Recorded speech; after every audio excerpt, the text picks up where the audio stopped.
Assalamualaikum teman-teman semua. Masih bersama Sally dalam program Ada Apa? Di salah satu buku yang Sally baca teman-teman, ada satu quote dari Muhammad Ali yang ngebuat Sally berpikir. Bunyi quote-nya kurang lebih kayak begini. I hate every minute of training, but I said, don't quit, suffer now, and live the rest of your life as a champion. Yang kalau boleh kita artikan kurang lebih begini teman-teman. Aku benci training, aku benci proses atau latihan, namun aku mengatakan pada diriku sendiri, jangan menyerah, menderita sekarang, atau rasakan sakitnya sekarang, dan selanjutnya aku akan dikenang sebagai seorang pemenang. Well, terlepas dari Muhammad Ali juga adalah seorang petinju legendaris ya, atas perjuangannya, atas nilai-nilai yang dipegangnya. Namun ada satu pertanyaan menarik yang tiba-tiba muncul dalam pikiran Sally. Apakah melewati masa-masa berjuang, berproses, bertumbuh, atau training, itu setidak menyenangkan itu? Bisa nggak ya kita nge-switch perasaan atau pikiran suffer itu menjadi sesuatu yang menyenangkan dan kita enjoy menikmati proses yang mungkin bagi sebagian orang itu terlihat nggak enak atau membosankan. Itu bisa kita ubah menjadi sesuatu yang lebih indah dan bersemangat untuk melewatinya. Tiba-tiba muncul pikiran, bisa nggak ya bosan itu kita taklukkan? Karena akhirnya yang setidaknya Sally inginkan dalam hidup, well, at least sampai video ini dibuat adalah work-life balance, keseimbangan, bekerja di bidang yang Sally enjoy, melakukan sesuatu yang sedikit ngasih impact untuk orang-orang sekitar sesuai dengan kemampuan yang Sally punya, dan bukan mencoba untuk menjadi terbaik dalam banyak hal, atau compete with other people. Meskipun dalam prosesnya, besar kemungkinan ada banyak hal yang kurang menyenangkan, atau tidak sesuai dengan ekspektasi kita, ya namanya juga berjuang ya, hidup kan juga nggak selalu datar. Ada kalanya kita di atas, goal kita tercapai, misi kita terpenuhi, namun ada kalanya juga kita kecewa, kita sedih, kita marah, mungkin ada hal yang memang belum berhasil. Nah, pertanyaan-pertanyaan ini yang berseliweran di pikiran Sally akhir-akhir ini teman-teman. Dan daripada Sally pikirin sendiri, mending Sally berbagi dan cerita ke teman-teman, siapa tahu dari sini kita bisa bertukar pikiran nantinya. Teman-teman, bicara tentang bosan, bicara tentang berjuang, berproses, bertumbuh, passion, dan productivity, Sally sampai pada dua perspektif. Yang ini sebetulnya udah sering juga sih Sally bagi di video Ada Apa dan ada buku sebelumnya. Perspektif yang pertama adalah find our passion and do the things that we enjoy. Temukan passion kita dan lakukan apa yang memang kita enjoy atau kita nikmatin saat ngelakuinnya. Nah, masalahnya adalah banyak di antara kita yang nggak tahu passion itu apa, dan passion kita apa. Dan masalah yang kedua saat kita bicara passion dalam konteks ini ya adalah passion kita tidak menghasilkan. Sedangkan untuk keberlangsungan hidup kita membutuhkan uang teman-teman. Bener nggak? Jadi misalnya nih Senin sampai Jumat kita bekerja. Terus di sela-sela waktu kita melakukan passion kita. Atau di weekend misalnya kita melakukan sesuatu yang memang kita sukai. Entah itu menggambar, bermusik, memasak, fotografi, dan seterusnya. Nah, karena teman-teman harus kita akui bahwa nggak semua orang punya privilege untuk keluar dari kerjaannya, resign gitu misalnya, dan mengikuti passionnya. Kemudian bisa bertahan, menghasilkan, bahkan bisa sustain mengerjakan passionnya. Yang diakui oleh banyak orang menjadi sesuatu yang sifatnya profesional, bahkan bisa ngasih impact lebih untuk orang-orang sekitar. Dan perspektif yang kedua adalah, daripada kita melakukan apa yang kita sukai, Sally mendapatkan bahwa ternyata lebih bagus dan efektif ketika we learn to enjoy the things that we're doing. Kita belajar untuk menikmati apa yang kita lakukan, yang kita kerjakan. Bukan sekedar menerima keadaan ya, tapi dengan sadar bahwa kita memutuskan untuk berdamai dan memaksimalkan hal yang bisa kita kontrol, untuk bisa enjoy dengan apa yang kita kerjakan dan bertumbuh di bidang yang kita lakukan sekarang. Kayaknya perspektif kedua ini jauh lebih cocok untuk Sally teman-teman. Karena dengan begitu, kunci bosan atau tidak bosannya kita, itu ada di tangan kita sendiri. Bukan disandarkan pada situasi atau kondisi eksternal yang ada di sekitar kita. Nah, ini menjadi awal dan alasan teman-teman, kenapa video ini akhirnya dibuat. Karena ternyata banyak banget di antara kita, khususnya anak muda di era sekarang, yang melakukan sesuatu kayak kutu loncat. Hari ini melakukan A, gak lama kemudian melakukan B. Nanti 1 tahun kemudian berpindah haluan lagi ke C. Dan seterusnya, dengan alasan bosan dengan apa yang dilakukan. Dan karena bosan ini adalah perasaan, bosan ini adalah feeling, maka saat kita tidak mampu mengendalikannya, otomatis dia yang akan mengendalikan kita. Efeknya adalah kita jadi nggak fokus dalam proses yang sedang kita jalani, yang sedang kita lewati. Jam terbang kita mungkin secara kuantitas bertambah, tapi minim secara kualitas. Karena seringnya kita berpindah dari satu bidang ke bidang lain, dan yang paling fatal adalah saat kita masih bingung untuk menentukan apakah ini hal yang akan kita lakukan dan inginkan dalam hidup kita, atau justru hanya ngikutin apa yang saat ini sedang menjadi tren. Nah, teruntuk teman-teman yang saat ini tengah bosan dalam menjalani rutinitas dan aktivitas, maka berikut Sally dan tim Ada Apa ingin berbagi 5 cara mengendalikan rasa bosan, setidaknya ini yang cocok dengan Sally. Tips yang pertama adalah shifting mindset. Well, terdengar sederhana memang, namun ini benar-benar jadi game changing. Minimal dalam hidup Sally tepatnya. Yaitu di tahun 2019, masuk tahun 2020, dan saat itu Sally teringat, Alan Watts pernah bilang begini, approaching things sincerely versus approaching things seriously. Mendekati atau melakukan sesuatu dengan tulus atau dengan serius. Dan ternyata, Sally sering berada pada posisi di mana melihat dan menanggapi sesuatu too seriously, sangat-sangat serius. Dan ternyata sudut pandang dan cara ini yang berpotensi besar membuat kita jadi gampang bosan dengan apa yang kita lakukan.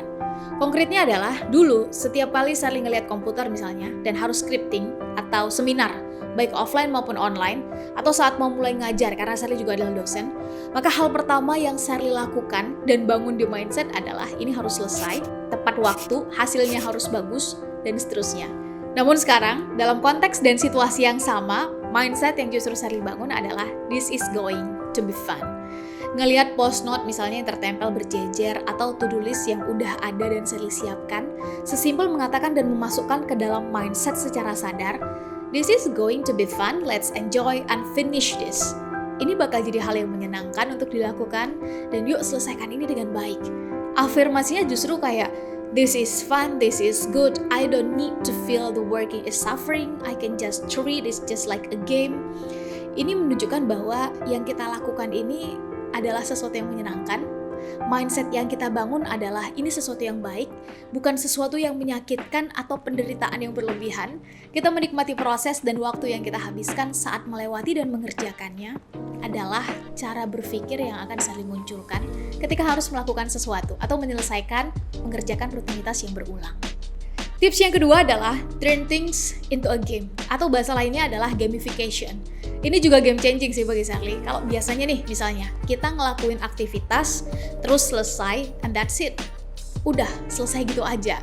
Maka dengan menambah unsur atau elemen yang membuat kita puas dan lega misalnya, setelah menyelesaikannya, akan membuat kita jadi, man, I just kill it. Dan sebetulnya sadar gak sadar, psikoanalisis ini yang dilakukan oleh para game developer. Unsur atau elemen apa yang membuat secara psikologis kita akan merasa satisfying atau puas dengan apa yang sudah kita lakukan. Ngerasa lega dan happy saat kita bisa menyelesaikan satu level nih misalnya. Di level selanjutnya, tingkat kesulitannya atau tantangannya dinaikkan jadi 3%. Akan membuat otak, membuat konsentrasi, dan fokus kita juga meningkat.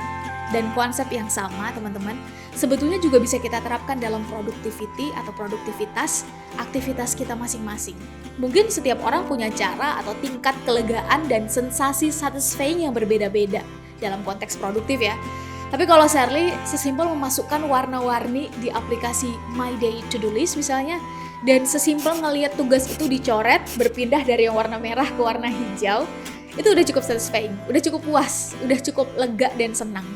Jadi kerjaan yang dilakukan itu menyenangkan, dan sebelum serta sesudahnya dikasih unsur atau attachment yang membuat kita refresh, dan lupa dengan sudut pandang bahwa menyelesaikan pekerjaan ini adalah sesuatu yang tidak menyenangkan untuk dilakukan, dan cenderung membosankan untuk diselesaikan. Tips yang ketiga adalah brings others on the board.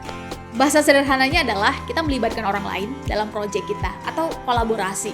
Ini terdengar simpel dan klise sebetulnya, tapi benar-benar mengubah pikiran dan sentuhan rasa yang Sally dapat dari kerjaan yang sedang dilakukan atau diselesaikan. Terlepas kita adalah seorang introvert atau extrovert, riset menunjukkan bahwa 8 dari 10 kemampuan atau skill manusia itu didapat dengan cara interaksi teman-teman. Dan ini sebetulnya sangat masuk akal, karena memang kita adalah makhluk sosial yang mayoritas aspek kehidupan kita pasti membutuhkan orang lain. Sekali lagi, ini bukan tentang introvert atau extrovert, namun ini adalah tentang take and give. Ini tentang social interaction yang semakin kesini semakin dikikis intensitasnya. Dan pada akhirnya ini adalah tentang real environment yang akan ikut memberi masukan, memberi ide, menyatukan banyak pikiran, menjahit banyak skill, dan sejenisnya. Mengenai cara atau metode kerjanya dilakukan secara online, ya itu adalah sesuatu yang sangat-sangat fleksibel. Namun melibatkan orang lain dalam proyek kita akan membuat kita bisa meminimalisir kebosanan yang hadir. Mau nggak mau, suka nggak suka, saya harus katakan teman-teman, impact dari kolaborasi ini amat sangat membuat kita bisa konsisten dengan apa yang kita lakukan. Karena ada tantangan, ada push atau tekanan, dan masukan, serta deadline yang menjadi komitmen bersama. Tips yang keempat adalah set the environment for productivity. Ini bisa berupa alat, bisa berupa kondisi, situasi, ruangan, dan sejenisnya.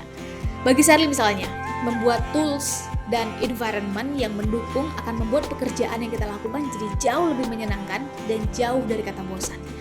Ini Sherly rasain banget, antara kerja di meja yang berantakan misalnya, dengan meja yang udah di-prepare, dibersihkan dulu. Ide yang keluar juga otomatis akan berbeda. Atau sesimpel karena Sherly senang dengan suara ketikan saat scripting, maka Sherly menggunakan keyboard eksternal yang tingkat kenyamanannya lebih tinggi, mengeluarkan suara kayak mesin tik gitu, dan warna yang Sherly suka, misalnya ya. Atau misalnya membuat lampu atau penerangan di kamar lebih soft white atau soft warm saat membaca dengan menghidupkan jenis musik tertentu, dan wangi-wangi tertentu akan membuat proses bekerja, belajar, membaca buku jauh lebih menyenangkan bagi Sherly. Dan sekali lagi, ini nggak harus mahal, sangat bisa disesuaikan dengan kantong dan budget yang kita miliki. Contoh konkret yang bisa Sherly kasih adalah kalau dapat kesempatan ngisi seminar di daerah misalnya. Maka antara settingan panggung yang udah dipersiapkan sedemikian rupa, cozy, nggak terlalu jauh gapnya dengan penonton, itu bisa dengan mudah Sherly reach dan jalan ke tengah audience, didukung dengan mikrofon yang suaranya lebih ngebass misalnya, akan jauh membuat performa Sherly meningkat, bukan karena mahal atau tidaknya panggung atau mic-nya, tapi karena suasana dan tingkat fokus yang akan terbentuk antara Sherly dan audience itu akan berbeda. And trust me, ini bakal jadi game changing juga yang akan mengubah cara kita melihat pekerjaan kita sebagai sesuatu yang menyenangkan untuk dilakukan dan diselesaikan. Tips yang kelima sekaligus yang terakhir adalah decide that we are working on the right things. Kita sadar betul dengan apa yang kita lakukan. Memastikan bahwa kita tahu dan sadar mengerjakan apa, tujuannya kemana, adalah sebuah keniscayaan untuk menyingkirkan kebosanan dan nge-boost productivity kita teman-teman. Sehingga keputusan untuk melakukan aktivitas tersebut bukan sekedar ikut-ikutan atau sekedar mengejar tren. Karena kalau kita melakukan sesuatu hanya karena ikut-ikutan atau mengejar tren, percaya nggak percaya, kita akan cepet banget ngerasa bosan dengan apa yang kita kerjakan. Menemukan sesuatu yang meaningful untuk kita kerjakan, itu menurut saya penting. Dan harus dicari alasan serta jawabannya. Karena pada akhirnya, belayar dengan boat atau bahkan sampan kecil akan jauh lebih menyenangkan. Bahkan kita anggap sebagai tantangan dibanding menggunakan kapal fancy yang ternyata kita nggak tahu nih arahnya kemana, tujuan akhir perjalanannya ada di mana. Dalam hal ini, Sherly harus jujur, nggak tahu juga atau belum tahu juga gimana cara atau tips menemukan meaningful, karena setiap dari kita tentu punya cara yang berbeda-beda. Namun satu hal yang pasti, dan Sherly setidaknya yakini, bahwa meaningful itu adanya di dalam diri kita kok, bukan dicari di luar, urusannya bukan dengan eksternal, bukan dengan teman kita, bukan dengan pasangan kita, bukan dengan pekerjaan kita, atau dengan tempat yang kita datangi. No, that's totally not. Meaningful itu adanya dalam diri kita teman-teman. Dan saat kita berani bertanya, apa yang berarti dan penting dalam hidup kita, serta mau jujur dengan jawaban-jawabannya, di situ pencariannya akan dimulai. Dan saat kita sudah bisa menemukannya, justru pekerjaan, rasa bosan, dan rutinitas kita akan kita lihat sebagai sesuatu yang kecil. Sesuatu yang menyenangkan menjadi bagian dari proses yang harus kita lewati dan nikmati. Nah teman-teman, itu dia beberapa tips yang bisa Sherly dan tim Ada Apa bagi untuk mengatasi kebosanan dan memperpanjang nafas produktivitas kita. Well, pada akhirnya semua tips di video tadi hanya akan menjadi informasi kalau kita nggak coba mempraktekannya. Dan disclaimer dulu di akhir, 5 tips tadi adalah yang cocok dan works on me. Kalau juga cocok dengan teman-teman, Sherly seneng banget, silahkan dipakai. Tapi kalau belum cocok, jangan menyerah untuk terus menemukan our own pathway. Share di bawah kalau teman-teman punya tips lain untuk mengusir kebosanan dan memperpanjang nafas produktivitas teman-teman ya. Thanks for watching and see you in the next video. Assalamualaikum warahmatullahi wabarakatuh.